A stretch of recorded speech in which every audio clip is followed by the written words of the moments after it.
dampaknya itu lumayan karena kita ini juga sering sibuk, terutama mahasiswa. Tantangannya itu membantu user dengan cara membatasi pengeluarannya berdasarkan kategori. Dari SMA, yang dari jurusan IPA, IPS, maupun jurusan agama. Karena proyek pertama itu kayak bisa dibilang lumayan sukses.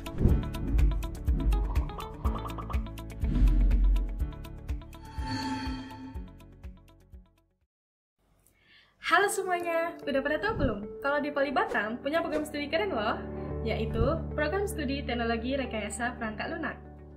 Nah, tujuan dari program studi ini adalah untuk melatih mahasiswa agar menjadi ahli dalam pemrograman dan keterampilan teknis di bidang perangkat lunak.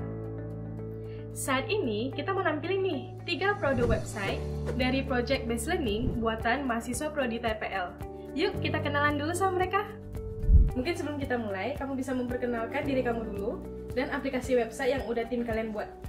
Hai, perkenalkan nama saya Ali Nathan Soid. Saya dari Prodi Teknologi Rekayasa Perangkat Lunak dari semester kedua untuk sekarang.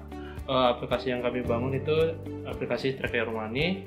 Tracker Money merupakan sistem yang dimana membantu pengguna dalam mencatat dan tracking pengeluaran mereka dalam 1 bulan penuh. Halo semuanya, aku Boy Maulana. Saat ini aku ada di semester 2 Prodi Rekayasa Perangkat Lunak. Aku waktu semester 1 dengan tim PBL Gukrono, kami buat aplikasi manajemen waktu, di mana aplikasi itu untuk manajemen waktu pengguna agar lebih produktif lagi dalam mengorganisir waktu dan kegiatan mereka. Perkenalkan, saya Apsara Kazarvan dari tim Neighborhood Safety Network. Aplikasi kami berjudul Jangkar, Jaringan Keamanan Responsif, yang mana website kami bertujuan untuk meningkatkan kesadaran akan keamanan dalam lingkungan bertetangga. Fitur-fitur apa aja sih yang ada di aplikasi kalian? Fitur-fitur kami yang pertama yaitu membatasi pengeluaran kita berdasarkan kategori, kemudian mencatat pengeluaran kita setiap pengeluaran yang terjadi, yang ketiga men-track pengeluaran kita dalam 1 bulan penuh, yang keempat itu adanya visualisasi pengeluaran yang dilakukan dalam 1 bulan penuh. Fitur dari aplikasi Krono kami itu mencakup dari pencatatan kegiatan, pengingat, notifikasi, terus ada visualisasi dari story, selanjutnya ada visualisasi dari bentuk kalender. Fitur kami cukup banyak. Yang pertama itu ada yang namanya crisis call, yang kedua ada yang namanya crisis button, yang ketiga ada peta keamanan, forum pos komunitas, hingga sampai ke form laporan. Gimana nih aplikasi kalian mengatasi tantangan dalam mengelola keuangan pribadi atau membuat anggaran yang efektif? Tantangannya itu membantu user dengan cara membatasi pengeluarannya berdasarkan kategori. Misalnya ada kategori A dengan budget segini, kategori B dengan budget segini dengan dalam 1 bulan. Seberapa besar dampak dari aplikasi website kalian dalam membantu kita untuk mengatur jadwal sehari-hari? Baik, dampaknya itu lumayan karena kita ini juga sering sibuk, terutama mahasiswa dalam mengorganisir waktu. Jadi dengan adanya aplikasi manajemen waktu, kita lebih kegiatan kita bakal lebih terorganisir. Jadi kita menghindari yang namanya keterlambatan tugas atau tugas yang menumpuk karena tugas kita udah terorganisir dengan baik. Apa aja nih jenis informasi yang bisa dibagikan ke pengguna aplikasi untuk meningkatkan situasi keamanan di lingkungan mereka? Informasi yang kami bagikan berbagai macam, yaitu berupa dokumen dan teks yang bisa meningkatkan kesadaran akan keamanan dalam lingkungan bertetangga.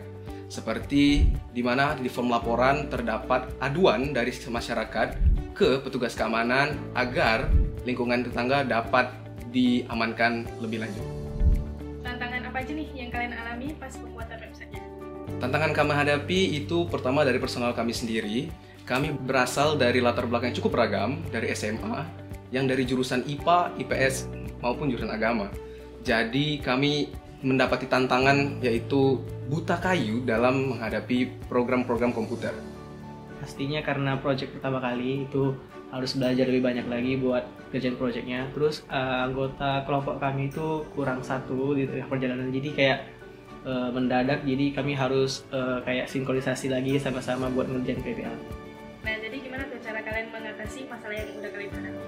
Untuk menghadapinya, mungkin kami akan secara rutin melakukan belajar bersama, berdiskusi mengenai aplikasi yang kami bangun. Sama minta tolong dosen misalnya ada kendala sesuatu, misalnya seperti error dalam codingan kami. Untuk anggota yang kurang 1, itu kami pertama ngatur ulang untuk tugas-tugas yang ada. Selanjutnya ya langsung bagi tugas, jadi bebannya itu disamaratakan lagi. Cara kami mengatasinya, yang pertama kami belajar lebih giat lagi, merangkul sesama tim, dan tidak lupa juga kami kayak sering meminta saran dan nasihat dari manpro kami, manajer project, serta dosen-dosen pengajar. Kami juga meminta saran dari teman-teman tim-tim lain di PBL. Serta belajar gimana menjadi software developer yang baik dan benar. Jadi sekarang udah pada tahu kan program studi TRPL itu apa dan apa aja produk-produk keren yang udah dibuat oleh mahasiswa Prodi TRPL. Nah, bagi kalian yang penasaran dan tertarik dengan kegiatan yang ada di Prodi TRPL ini, serta ingin berkesempatan untuk menciptakan aplikasi kalian sendiri, yuk bergabung dan ambil program studi ini.